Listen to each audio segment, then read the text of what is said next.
The film starts with four people laying on the ground, riddled with bullets.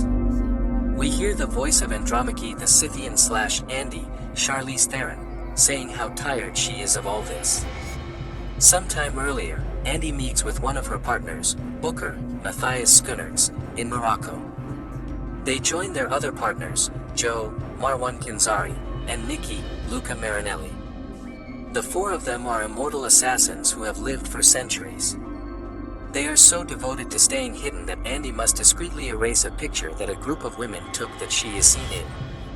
They are set to meet with an ex-CIA operative, James Copley, Chiwetel Ejiofor, who tasks them with catching a militia responsible for terrorizing locals with kidnapping and violence.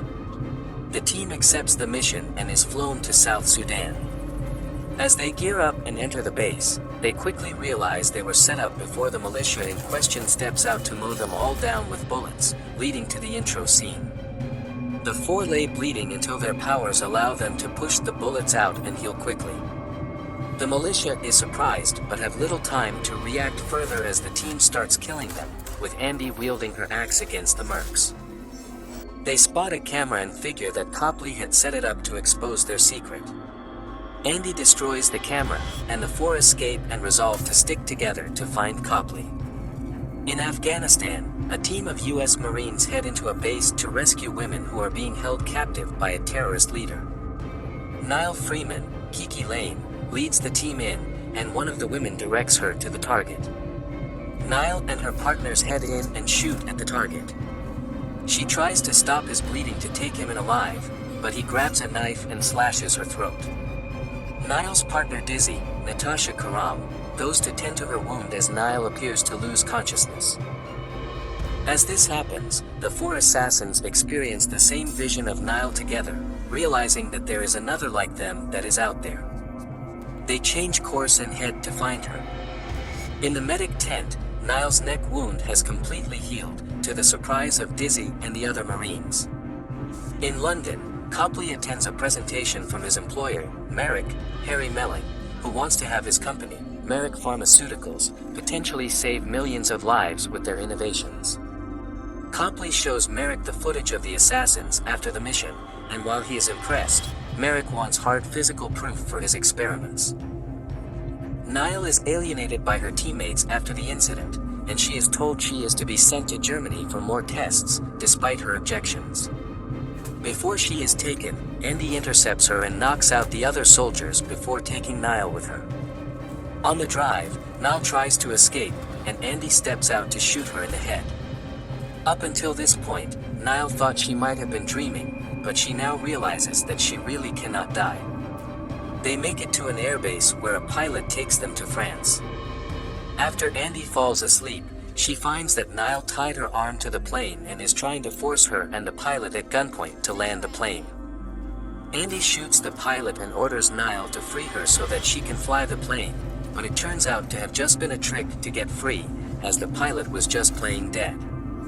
Andy subdues Niall and forces her to continue going along with their mission. Andy and Niall arrive at their hideout to meet the other guys. Niall is told what their team does and how their powers work, as well as the fact that they have lived through, and even been involved in, countless historical events. Andy explains that they can eventually die, but they never knew when it could happen or why/how it does, as they lost a fellow immortal warrior centuries earlier after his wounds never healed. At night, Niall wakes up startled after telling the guys she saw a vision of a woman trapped in an iron coffin, screaming and thrashing about. Booker tells her that the woman was a former partner of theirs, Gwen Van Veronica No, who was the first of the immortals that Andy found. They were great friends and partners until they were captured and continuously killed by people who thought they were inhuman. Gwen was forced into the iron coffin and thrown into the sea, where she remained trapped for 500 years, doomed to continue drowning with no chance of escape, and Niall was able to feel all of her pain. Later on, the hideout is attacked by some mercs working for Merrick. Booker is incapacitated with a grenade, and his wounds take longer to heal, while Joe and Nikki are captured. Andy finds some of the men and kills them before she escapes with Niall and Booker. She is wounded and finds that she is taking longer to heal. The mercs taunt Joe and Nikki as they try to separate them. When one of them mockingly asks Joe if Nikki is his boyfriend, he gives an impassioned speech about how Nikki is way more than that. They kiss before the goons pull them apart. They are taken to Merrick, where Joe headbutts him. He retaliates by trying to see proof of their immortality by repeatedly stabbing Joe. Merrick has Joe and Nikki taken to the lab while still demanding that the other immortals be found. Andy, Niall, and Booker stop at an abandoned mine where some of their belongings are. Andy fears that they may be tracked after she was wounded by one of the men back at the hideout. As they plan their next move, Niall continues to have questions about her newfound destiny. She is more reluctant to go along after Booker says that he has already outlived all of his children.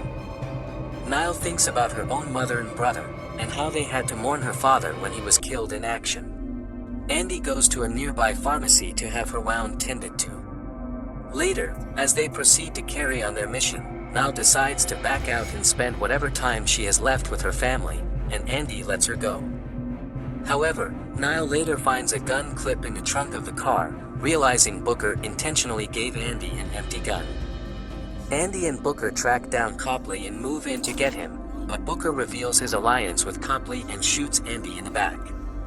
He justifies his betrayal by saying that Merrick may have found a way to end their immortality so that they can die peacefully. Booker then notices that Andy is still not healing as quick as she was. Merrick has his men take her and Booker to join Joe and Nikki, fully intent on potentially killing them all if it means he has found his breakthrough. After Joe and Nikki find out about Booker's deception, they turn on him as well. Niall finds Copley and forces him to help her rescue the others, but he is more than willing after seeing what kind of man Merrick really is. Copley had been gathering information on the exploits and heroics that the Immortals have performed throughout the centuries. They make it to Merrick's building and kill his men before freeing the Immortals. Instead of leaving, Andy opts to stop Merrick then and there to prevent him from hunting them any further. After killing another slew of mercenaries, Merrick finds Andy and Niall. After he attacks, Andy jams her axe into his neck, and as he tries to shoot her, Niall tackles him out the window and they both land on a car. Niall heals up while Merrick is a dead bloody mess.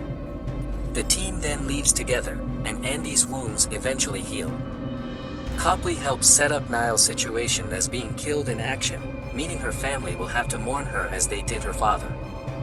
Meanwhile, the other Immortals force Booker into a century-long exile for his betrayal, and he bids them farewell.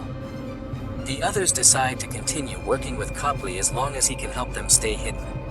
6 months later, Booker drunkenly returns to his apartment in Paris. He is greeted by a very unexpected visitor, Gwen.